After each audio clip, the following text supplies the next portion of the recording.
Now, The Hunt Palmer Show. Yes! I feel like I've been waiting for this my entire life. You're listening to The Hunt Palmer Show on 104.5 ESPN Baton Rouge. Jolly good fun. Jolly good. Locking down the middle of the day. America's favorite daytime fun show. Live from the Mercedes-Benz of Baton Rouge studio. This is Hunt Palmer.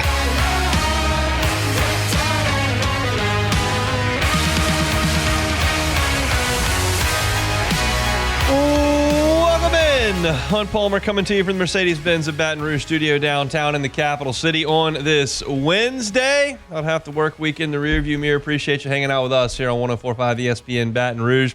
Got Jacob Beck and Cassie Spazali back there on the ones and twos. We're fired up to be with you for the next couple of hours. Got a lot to get to over those 2 hours. JD PicKell from On3 Sports, good enough to join us every Wednesday. We'll do so in 15 minutes. It's What If Wednesday. You can get those into Bayou Ford chat or hit me up on Twitter at HuntPalmer88.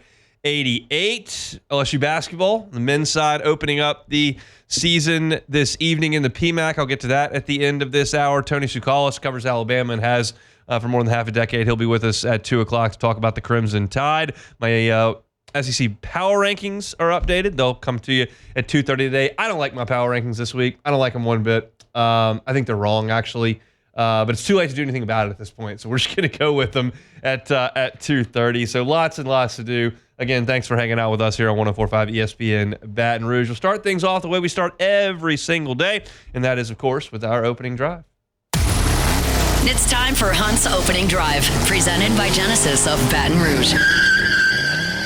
For the next 6 hours, I'm on the air. So 2 hours today, 2 hours Thursday, 2 hours on Friday, and then probably another 90 minutes on Saturday. I'm going to talk about just about every aspect of this game.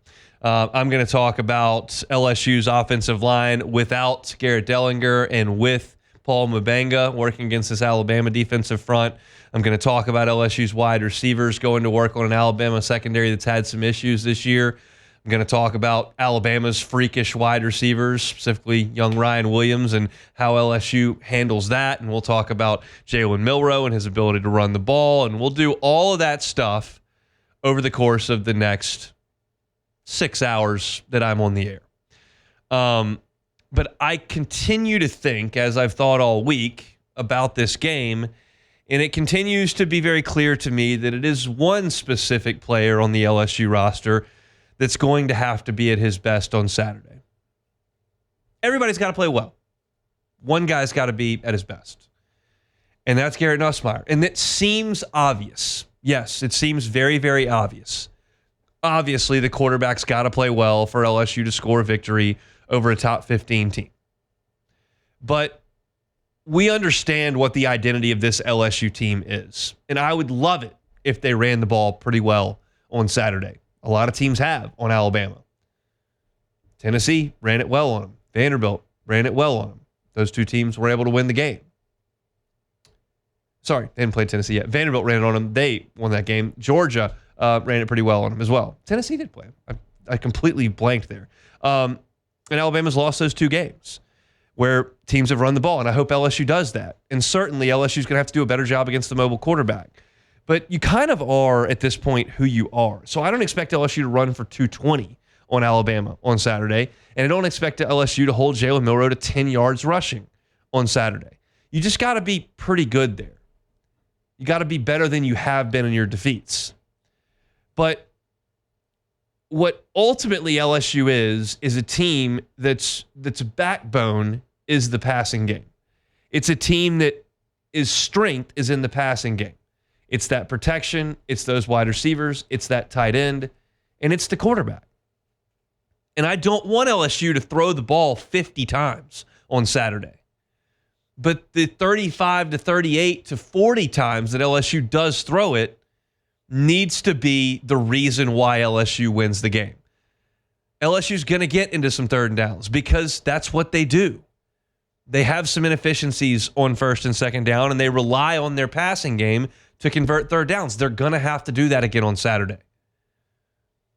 When they get into the red zone, yeah, you've got to run it a little bit, but LSU, more so than most teams in the Southeastern Conference, has relied on throwing it to get into the end zone, and you're going to have to make some of those throws. I think about the A&M game 2 weeks ago in that first touchdown pass that Nussmeier laid right in the bucket to Mason Taylor in the corner of the end zone.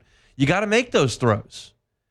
I think about the slant route that you got in the hands of one of your most electrifying playmakers in Aaron Anderson, and he takes it the distance. You got to do some of that, and that starts with Garrett Nussmeier. And then you get to the other side of things, which is the catastrophic mistakes, and you simply cannot have them. You found a way to overcome it against South Carolina. You found a way to overcome it against Ole Miss. It's not impossible. It's just a lot more difficult. And so I talked to Garrett Nussmeier last night, as did the TV media, the rest of the print media, and he spoke about how much better he's got to play. He talked about beating himself up a little bit last week after the 3-interception performance against Texas A&M. And he knows that it's got to be better. LSU does not have a path to beating Alabama behind 39 carries for 225 yards and holding Alabama to 7 points. Like, that's just not going to happen. The only way LSU can do it is if Nussmeier's at his best. Now, you can potentially run it enough like they did against Arkansas and play defense well enough like they did against Arkansas to where Nussmeier doesn't have to throw for 360 and 5 scores. But he's going to have to do a lot of heavy lifting on third downs, and he can't turn the ball over. That's just the way it's got to be. And if LSU gets in a position where they've got to throw it 50 times, and they're always in 3rd and 10, and they get behind and Alabama knows they can come in, rush the passer, and bring exotic blitz packages and try to get home to Garrett Nussmeier, that's when bad things happen. I'm not breaking any news here today, but I felt like if I'm going to start previewing this game in earnest, I've got to do it at square one. And this is square one for LSU. The good news in all of this is that square one for LSU has every ability to be awesome on Saturday and beat Alabama. Garrett Nussmeier is as good as any quarterback in the Southeastern Conference. You can toss Jackson Dart into that discussion for sure. Some might want to toss Jalen Milroe in that discussion. Carson Beck, talent-wise, gets tossed in there as well. Taylon Green has been uber productive. Nico Iamaleava's played better over the last 3 weeks. But there's nobody in this league that you would take, in my opinion, and suggest, yeah, definitely a lot better than Garrett Nussmeier. And LSU hasn't always been in that position. There are times where you've gone into games, big ones, and felt like you needed to protect your quarterback, not necessarily from an offensive line perspective, although that's very important, but like shield him from the big moments in the game. You got to run the ball. You got to play defense. You got to win the turnover battle. Whatever the quarterback gives you, that's a little bit gravy. That's not that far in the rearview mirror for LSU. That's not the case anymore. We know that. But he's got to be really, really good on Saturday. And it's even to a point, and I heard Matt talking about this with Texas A&M game previous to that. He said, just show me what A&M's stat line is from a rushing perspective. I'll tell you who wins the game. And obviously Texas A&M ran it for over 240 yards, and they ran it for 5 touchdowns, and it is what it is. But if in that vein, if you give me Garrett Nussmeier's stat line for Saturday right now, I feel like I got a pretty good chance to tell you who wins the game. And that's not always been the case, breaking down big games for LSU. But LSU has to start with him. I think he knows that. I think he's prepared for that. I don't gather a ton from him from an interview perspective. We're not even playing any sound from him in this segment because he's, quite frankly, boring, and that's fine. You don't have to be an amazing quote. Drew Brees is an amazing quote either. He gave you every cliche in the book every single week. Did it for 20 years. Garrett Nussmeier is very much like that. Did it before the Ole Miss game. Did it before the A&M game. He did it again last night. He gave us, it's just another game. I realize I've got to play a little bit better. All glory to God. That kind of stuff. That was basically his 8 minutes with the print media yesterday. And it's not worthwhile to play a bunch of that because you're not going to gather anything from it. But that's the way he approaches these games. And it comes from his background. It comes from being a coach's kid. And I think he honestly lives that out when he goes out on the field. For the first time all year, in the second half 2 weeks ago, he buckled a little bit. He made some mistakes. He missed some open receivers. He missed some reads. He turned the ball over 3 times. But it wasn't necessarily the turnovers that were as alarming to me as were the errant open throws. We haven't seen a lot of that, and that suggested to me like maybe things were speeding up on him a little bit and he was uncomfortable. And we'll see how much of that had to do with Texas A&M's pass rush, which is better than Bama's. We'll see how much of that had to do with Texas A&M's crowd, which won't be there on Saturday. It'll be a crowd behind him. And we'll see how much of that was because of an adjustment that Texas A&M made that Alabama can mimic. I don't know the answer to that quite yet, and only Garrett does. But we'll find out on Saturday. And when we do, I think you'll get a good feeling whether or not LSU's got a good chance to win the game, because it's going to start with 13 and white. We got, again, 6 hours of my show to get to preview this game. We're going to talk to Tony Tsoukalas in 50 minutes to talk about the Alabama perspective. In 5 minutes, J.D. PicKell is going to come on and give his thoughts on this game from a national perspective. There will be all kinds of time to talk about this, but I thought it was appropriate today as we really get to the back half of the week and start to get into this game matchup for matchup. And I'm going to write a matchups piece right after my show's over for LouisianaSports.net, and I promise you this will be part of it. It starts on Saturday with the quarterback, Garrett Nussmeier. If he completes 69% of his throws for 297, 3 touchdowns and no picks, LSU can win the game. If he turns it over twice and misses a couple of open receivers and completes 50% of his throws, LSU's in big trouble. In my opinion, early in the week, right now, I feel like he's got a good chance to play great in the game because it's at home, because they've had a week to prepare, because he's got a lot of weapons, and because I think he's a really good player. But that doesn't guarantee anything. It's just the way I feel about this game. So that's where we start today. That's our Genesis of Baton Rouge opening drive. Pause, take a time out. When we come back, J.D. PicKell on 3 Sports talking national college football. It's a Wednesday edition of the Hunt Palmer Show. The Hunt Palmer Show. Genesis of Baton Rouge brings you our opening drive each and every day. When you think Genesis of Baton Rouge, think luxury. It's a luxury line of vehicles, no question about it. There are options in the luxury car space. You probably know a lot of them. But do you consider Genesis when you look into a luxury vehicle? You absolutely should. You may not have previously because Genesis Baton Rouge is relatively new to Baton Rouge. They've only been at this location, Airline and Piku, for a year and a half. When you're in the market for a vehicle, get on by Genesis of Baton Rouge. First-class facility, first-class people that work there. Their brand ambassadors are awesome to work with. Get behind the wheel. You'll see the style. You'll see how comfortable the drive is.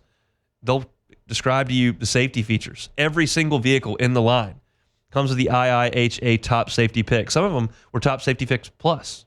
It's a great experience driving a Genesis. And to do it in Baton Rouge, you need to get by Genesis of Baton Rouge. They're near Airline near Piku. If you want to start that process online, highly recommend you doing it because every single car that's on the lot at Genesis of Baton Rouge is online at genesisofbatonrouge.com. It's Genesis of Baton Rouge. Check them out online, genesisofbatonrouge.com.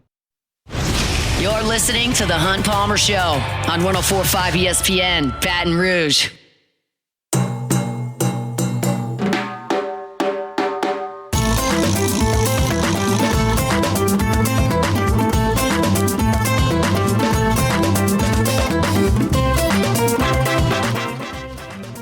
It is a What If Wednesday. Got a few that have trickled in via Twitter. If you're in the Bayou Ford chat currently, want to fire a couple of what ifs our way, we will gladly get to those in the next segment. Tony Tsoukalas in 45 minutes. He covers Alabama. SEC football power rankings coming up at the bottom of hour number 2 at 2:30.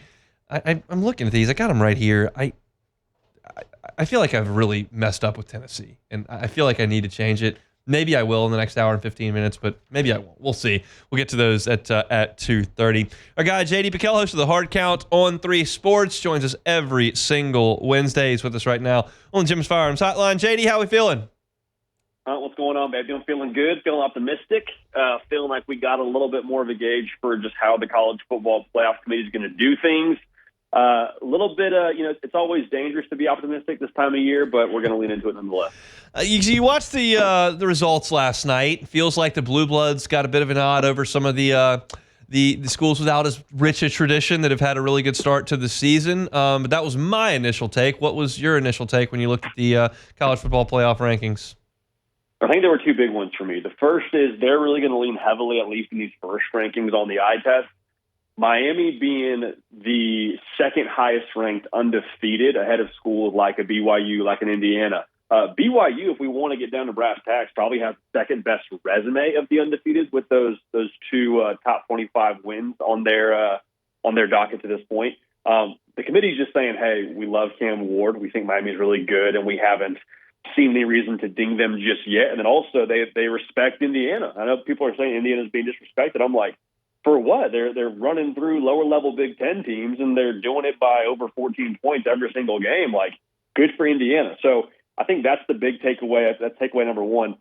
In that same vein, talking about Indiana, I think there's a lot of people saying, well, hey, Michigan is kind of did last year what Indiana's doing right now, and Indiana's ranked like number 8, number 7. The seeding totally throws me off. Indiana's ranked number 8. Michigan was number 1 last year. Like, what gives here? Is it a logo thing? To me, I don't think it's a logo thing as much as it is the committee is using probably just some common sense and not evaluating teams based off of just this season to try and get a gauge for what they're going to be. Like, I think Michigan got the bump last year because coming into the season, we knew a lot about Michigan. They were a top 5 team in returning production. They had a lot of pieces back from the team that won the Big Ten title. So there was kind of that benefit of the doubt, as opposed to Indiana. They got like 30 new transfers. It's a first-year head coach, the quarterback from the MAC, and they've been awesome. But I don't think they're being disrespected. I think we're just kind of trying to get a gauge for what they are. Where do you stand on Miami? Is it impressive that they keep winning, or is it disappointing that they continue to play these games that are so close? It's a really good question. I think it is a little bit concerning, to be honest, because the feeling that I get with this college football season is if you are going to continue to play with fire, at some point in time, you're going to get burned.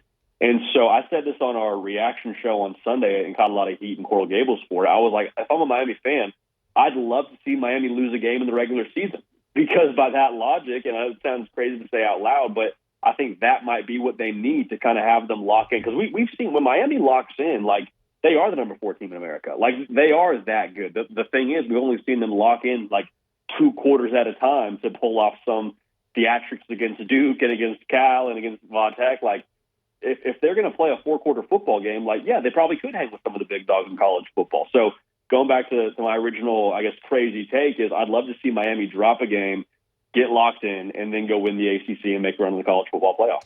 We're counting the at-large bids here in Baton Rouge. You have to. LSU's got 2 losses. Now, only one of them is in league play, and theoretically, LSU could get to Atlanta and win their way in. But if you're talking at-larges and we look at the ACC, Clemson's loss changes things a little bit over the weekend, and obviously SMU and Pitt played each other, and Pitt took their first loss. So where are you on the ACC and how many bids they're going to get into this field? Yeah, I'd be surprised if they had more than one hunt, to be honest. I don't know that SMU is going to get out of this thing unscathed. I don't know if Clemson's getting out of this thing unscathed.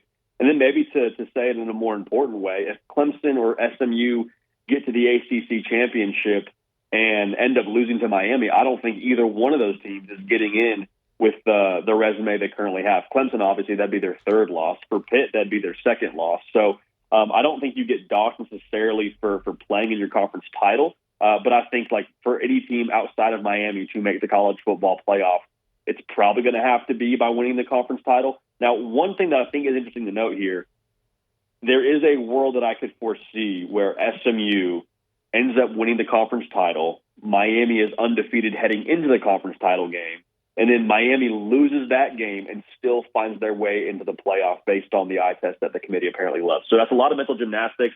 Long story short, I'd be surprised if more than Miami got in, and I think Miami wins the conference.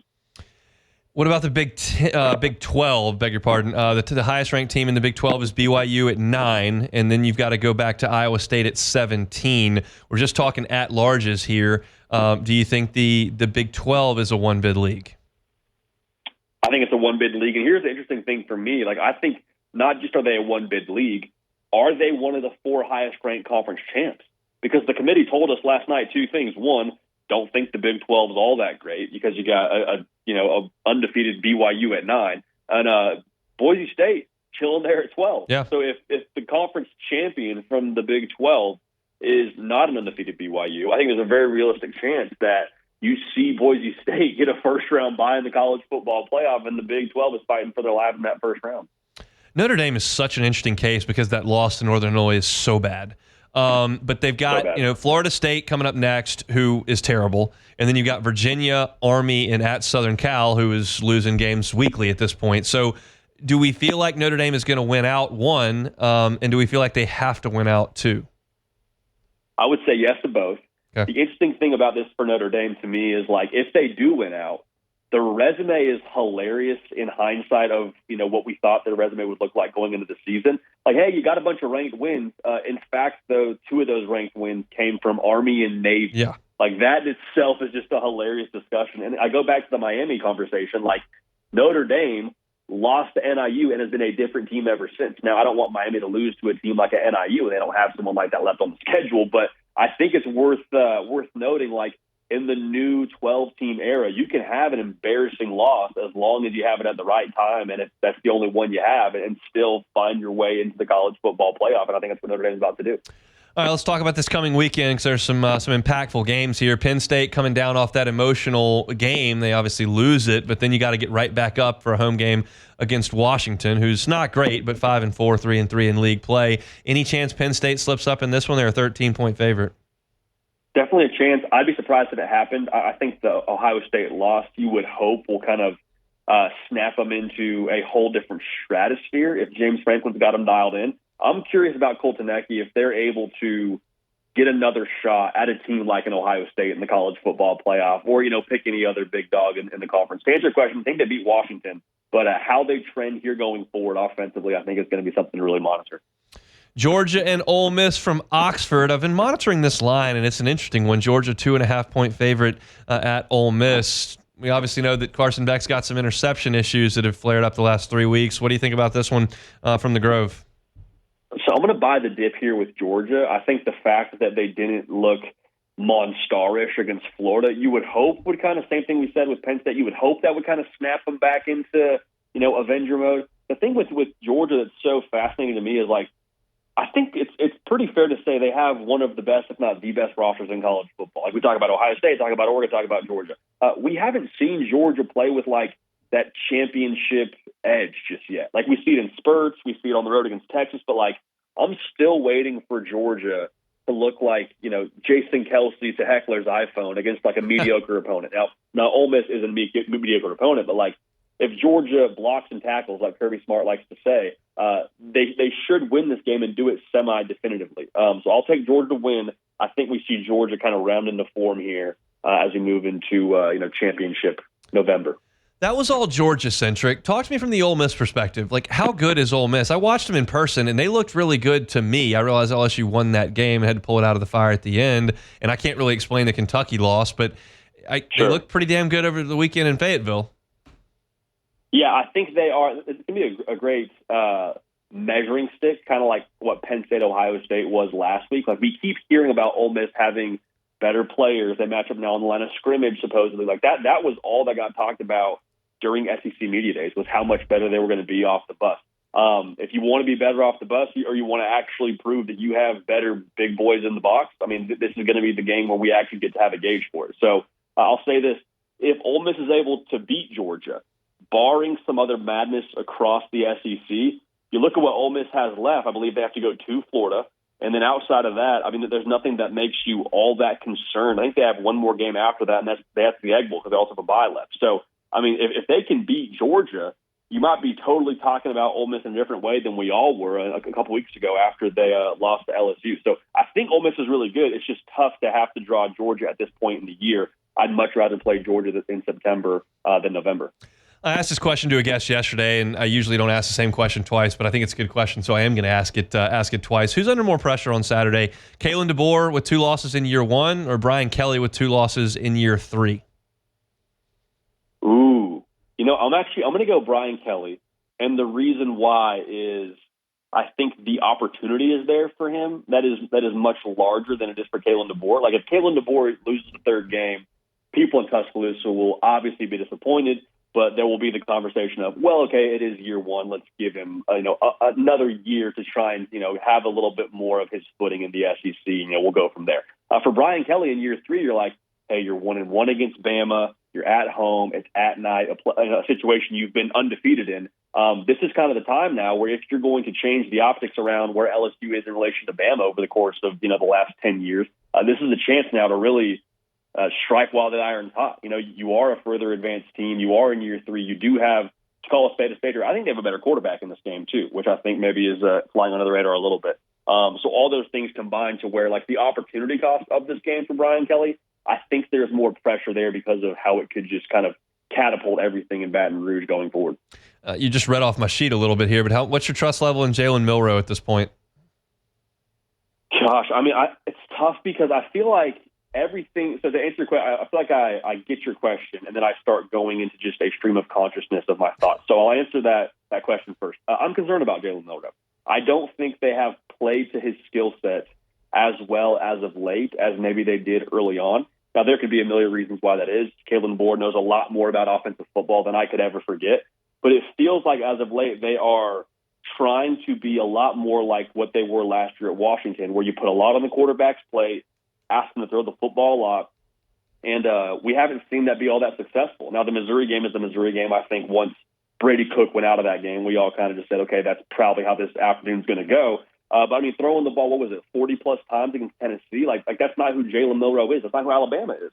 They got 2 NFL offensive linemen up front. You got a strong stable of backs, and you have essentially an X-man at quarterback. Like, let's play to that skill set a little bit more. So I think all in all, it's tough for me to get a great gauge for Jalen Milroe at this point in the year because I think they've gotten away so much from what he really does effectively.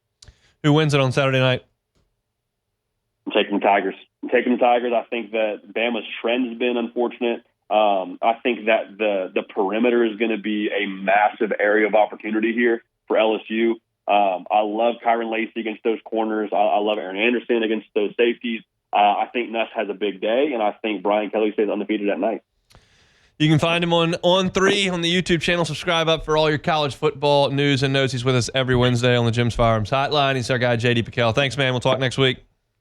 Hunt, do you have a pick in that one? I know I'm getting the music playing me off here, but do you have a pick in that one? Have you already made a pick? No, we generally take our time to marinate on it. I think it's going to be one score either way, but I'll figure it out by Friday when I got to do my pick to end the show. I'll be dialed in. Have a great one. Thank you, brother. You got it, JD. Thank you very much, JD PicKell from On 3 Sports. If you got what ifs, throw them in the Bayou Ford chat right now. We'll get to them next on What If Wednesday. The Hunt Palmer Show. Audio Video Security Solutions, AVSSLA.com is that website. They do whole home audio, TV installation, video surveillance as well. Look, there's nothing more important than the safety, security of your home and your family. If you haven't invested in that, I highly recommend you do so with my friends at Audio Video Security Solutions. It was so easy for us. We called Mitchell Fisher, 225-439-7920. When we moved into the new house, said, hey, come meet us there. He did. We told them what we were looking for, what our price range was, what their capabilities were, and 2 days later, they were there to install, put cameras front door, back door. We've got the app right there. We can disarm and arm the burglar alarm remotely wherever we are. We can look at the video feed wherever we are. We can pause, rewind, zoom in. The picture's crystal clear. We don't pay any cloud storage fees. Nothing like that. Couldn't have been easier. And that's because of our friends at Audio Video Security Solutions. I gave you that number. I'll give it to you again. Call Mitchell, 225-439-7920. Say, hey, we got to put a burglar alarm system and cameras in at the home. He'll be happy to do it with you. It's right there in the name. It's Audio Video Security Solutions. Check them out online, avssla.com. Audio Video Security Solutions, avssla.com. Hunt Palmer, lover of LSU, Shreveport, and mayonnaise on hot dogs. The Hunt Palmer Show.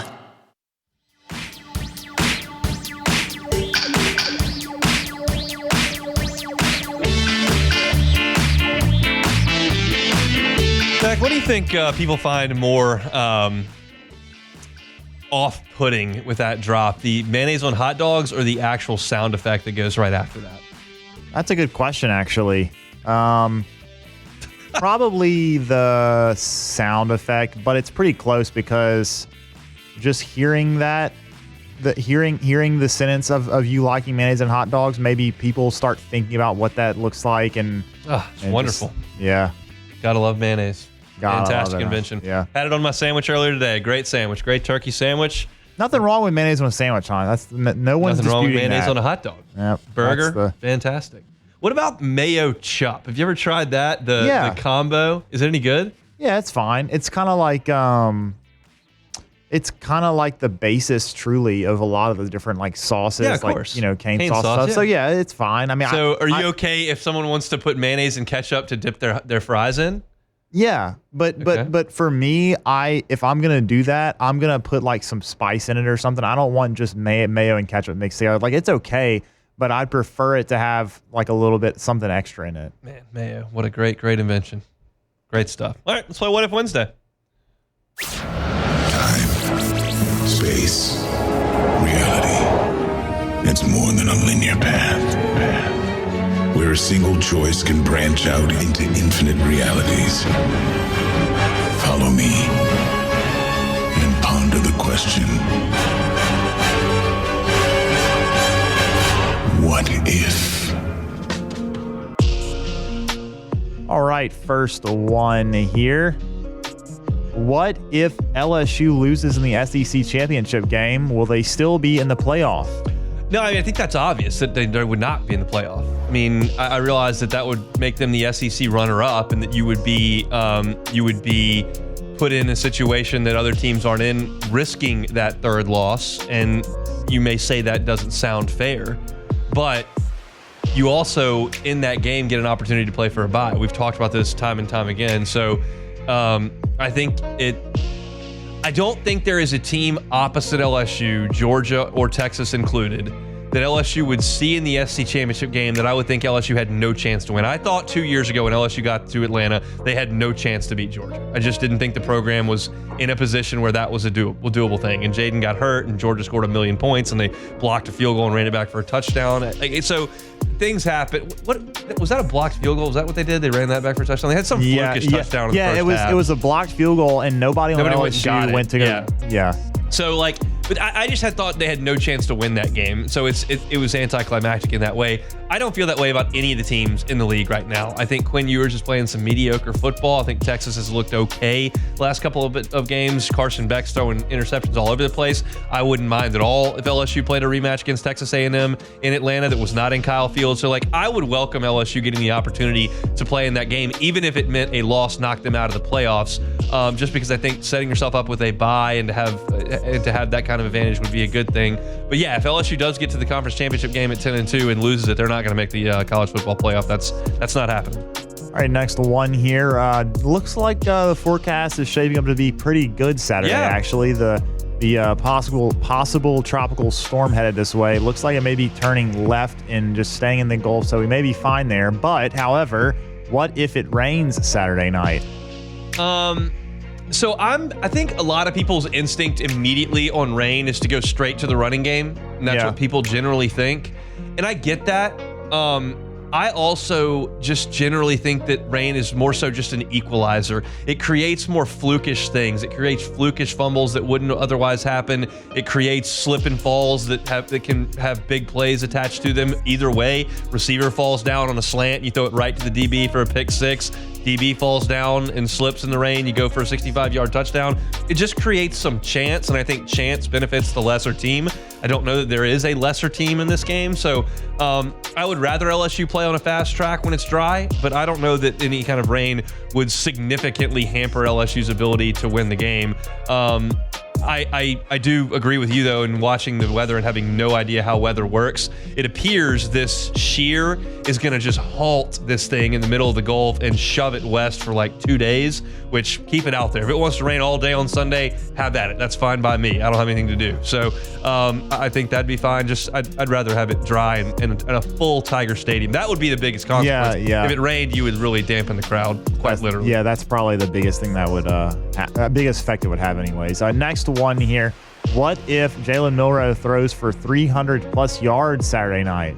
That'd be a bummer. It would be, but I don't think it would be as negative as if he ran for 120. Yeah, I mean, I guess if he threw for 300, they're probably behind, is what it sounds like to me, because they don't want him to throw for 300. That's not what they're built in. We just talked to JD in the previous segment about how often he threw the ball in Knoxville. That's not the MO of what their offense wants to be. They want to keep it on the ground. They want to, protect. They want Jalen Milroe running the ball and throwing some high percentage things. If he throws for 300, it feels like they're probably behind and he's having to throw for it. So maybe I could spin that into a positive, but let's just let's just try not to let Jalen Milroe throw for 300 yards. All right, so we got a few more here. What if Teeny also wanted a sibling? That's not going to happen. No extra cats. I'm not even willing to bring a dog into the house with Teeny in there. Wow. Well, yeah, those that don't know, Teeny's the cat. I love dogs. I want a dog. I will eventually get a dog. It will be probably after Teeny departs.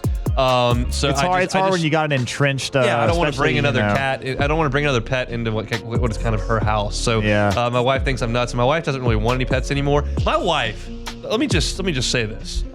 She was hell bent on getting this cat. Yeah. And I did not want the cat. Now I love the cat. Yeah. Now it's all. And now the cat, claws some things from time to time. The cat every once in a while will throw up somewhere from time to time. The cat jumps on the kitchen counter every once in a while. And this drives my wife nuts. And I go, what did you think this cat was going to do? This is not a 41-year-old person. This is a cat. They jump on things. They do use their claws. Sometimes they throw up. It's an animal. What did you think was going to happen? And I think because she may have grown up with cats that were outside, that didn't have to deal with all this kind of stuff, a bit different. It's a cat. She yells at the cat, like, why do you do that? It's like, it's a cat. Doesn't understand what you're saying. Still going to jump on the counter. Just that's going to be what it is. It is. That's Shout out what they do. Probably taking a nap right now. Tough day. Yeah, real tough. Next one here. What if Hunt gets his house rolled because of his atrocious SEC power rankings? Like, who the best candidate to roll my house from these power rankings and looking at them is either Tennessee or Alabama fans. I don't think anybody else has too big a gripe here. No, I don't think Vanderbilt has too big a gripe. Those three, I think, would have potential gripe, and they could roll me. Fortunately, I don't know any Tennessee fans here, and I only know one Alabama fan that lives in the city. So, and I don't think he's a candidate to roll my house currently. So, I think I'm good. However, my dad's house did get rolled by Louisiana Tech fans when Tech beat LSU in basketball in the 90s, and he has despised Louisiana Tech now for 30 years because of that. So, be careful. You could create a lifelong grudge if you do something like that. All right, I think that's it. Oh, that's it for What If Wednesday. Appreciate you all for throwing those into the Bayou Ford chat. We're going to close out hour number one with a preview of LSU's basketball game tonight, LSU and ULM from the PMAC coming up tonight at 7 o'clock. I'll be in there, excited to do it. I'll have a story up at louisianasports.net this evening, but we'll preview it coming up next. The Hunt Palmer Show. One Bath and Closets. OneBathAndClosets.com is the website. David Duvall and his team, 30 years redesigning and remodeling bathrooms and closets. I talk about my closet situation often as this firsthand account. In the first house I lived in, closet situation was terrible. We had coats down the hall. We had clothes in other rooms because we didn't have enough closet space. It drove her absolutely nuts and kind of drove me nuts as well. If you don't have proper closet space, you don't have to move like we did to create more space. You can call David Duvall at One Bath and Closets and have him come in and transform your closet. He can customize it to exactly what it is you want. If you got a ton of shoes, he can take care of that. If you wear suits every day and got a ton of those lined up and need extra room, they can handle that as well. Cubbies, tie racks, drawers, all types of things, mirrors, they can handle for you. And if you check out the website, you can see pictures of their fantastic work at onebathandclosets.com. You don't have to move to transform your closet. You can do it with David Duvall and his team. Start your process with a free consultation. If you're worried about financing, they've got financing options, 18 months interest-free if you qualify for it. Start that process today at onebathandclosets.com, onebathandclosets.com. You're listening to The Hunt Palmer Show, hosted by the Goo Goo Dolls' #1 fan, Hunt Palmer.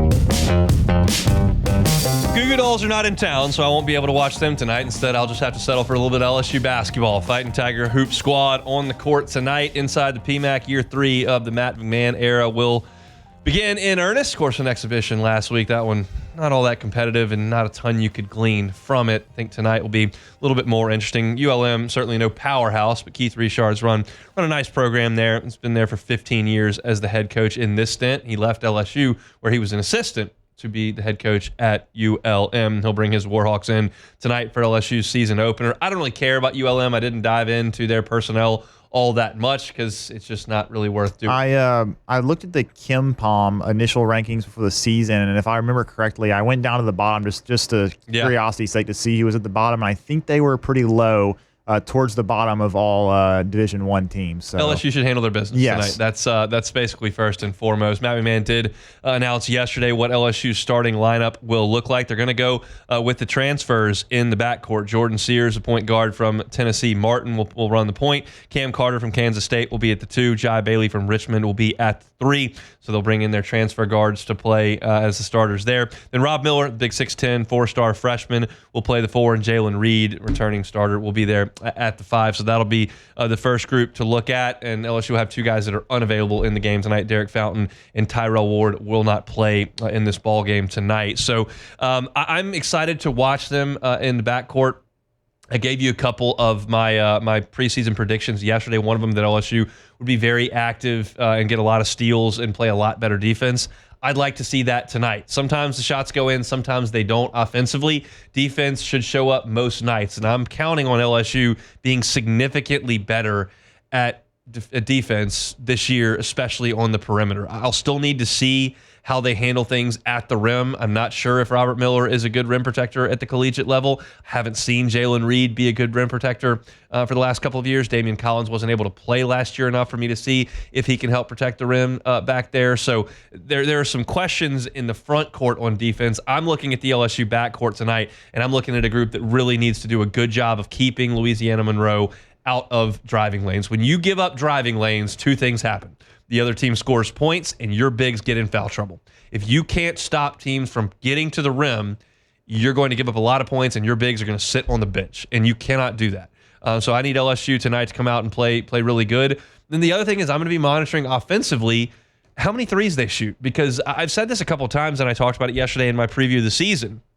When I looked at them shooting 37 threes in the exhibition, I thought, well, that's just a product of LSU playing an NAIA school and just taking whatever shot comes. They can get whatever shot they want. They want to shoot a layup on every possession, they can shoot a layup on every possession. They want to settle for wide open threes, they can settle for wide open threes. Then Matt McMahon went to the podium and said, no, we'd kind of like to shoot that many. We'd like it to be 1-to-1, 3-to-2. Well, I'm curious about that. I want to see how often LSU lets it fly from deep and whether or not they continue to knock them down. They shot it great in the game against Loyola New Orleans. Now, you got really high-quality looks in that game because you're playing an NAIA school that can't keep up.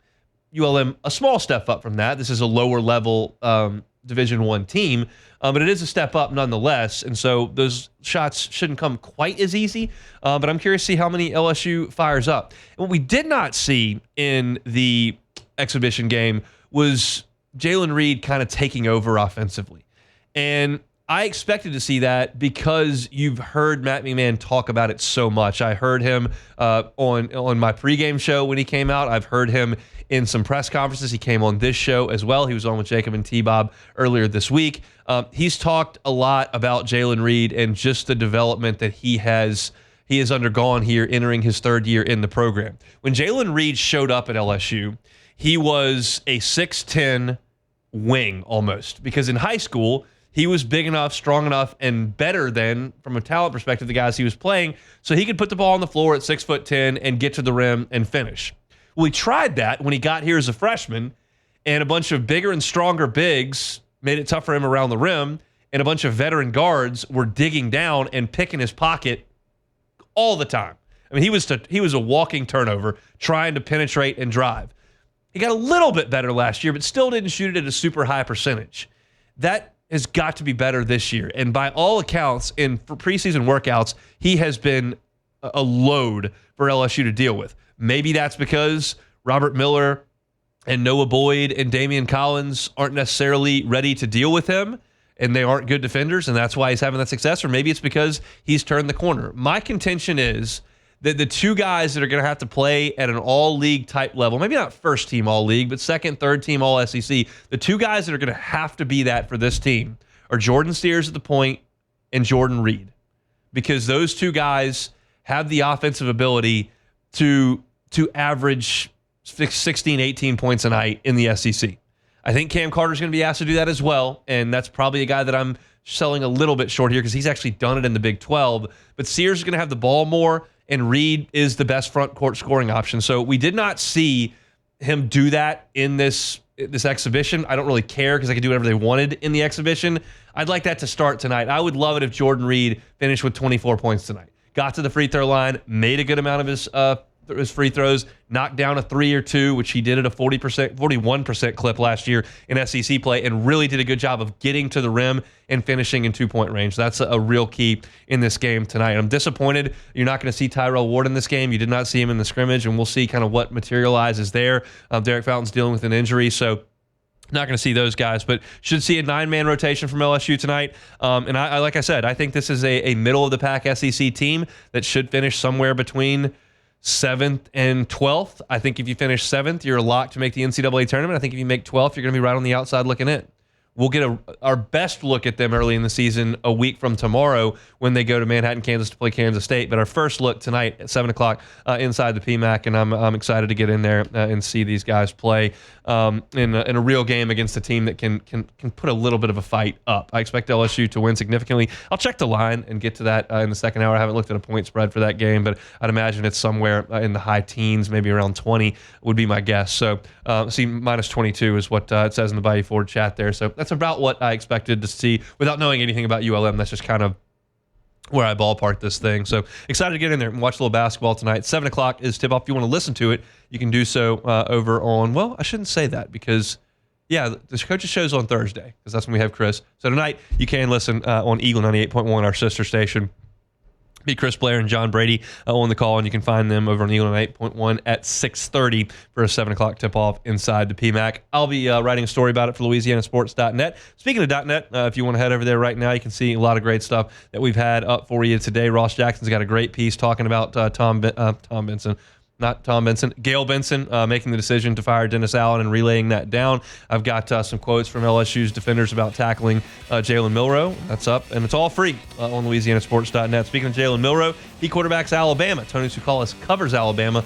Come back with us after Sports Center. We'll chat with Tony Tsoukalas. Kicking off hour number 2. It's a Wednesday edition of The Hunt Palmer Show. The Hunt Palmer Show.